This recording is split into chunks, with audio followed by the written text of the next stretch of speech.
আসসালামু আলাইকুম ওয়া রাহমাতুল্লাহি ওয়া বারাকাতুহু।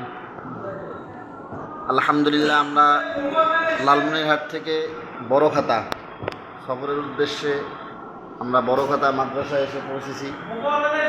এখানে আমরা একটা বাসায় এখানে বাসা বলতে আমরা একটা হোটেল নিয়েছি। এই হোটেলের মধ্যে আমরা অবস্থান করছি। হোটেলটা ভিআইপি অবস্থা।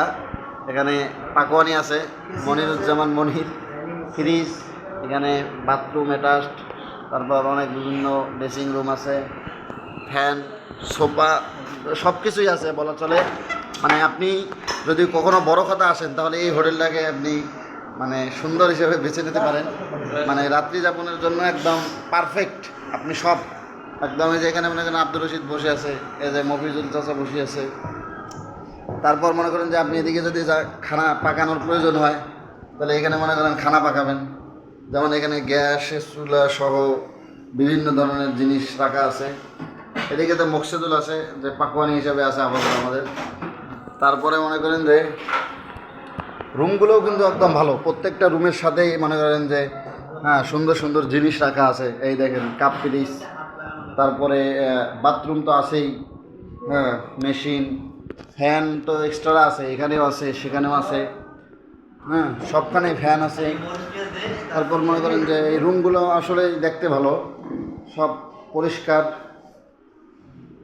তারপর আপনি যদি দেখেন বাহিরের পরিবেশটা অনেক সুন্দর, বাহিরের পরিবেশটা মাঠ। এই হোটেলটা একদম বলা চলে পারফেক্ট।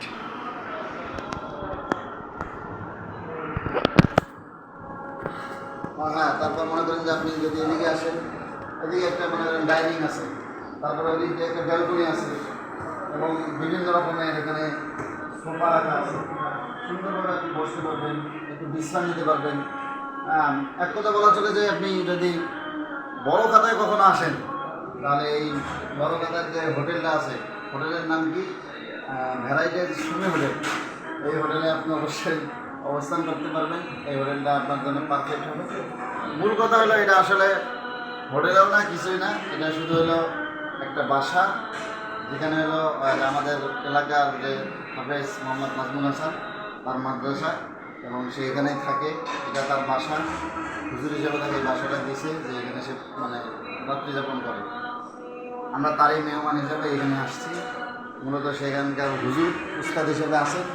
আর তাকে এই বাসার মালিকও তো ঢাকায় থাকে, এই কারণে তাকে এই বাসাটা যেহেতু ঢাকায় থাকে, এই কারণে তাকে বাসাটা দিয়েছে ব্যবহার করার জন্য।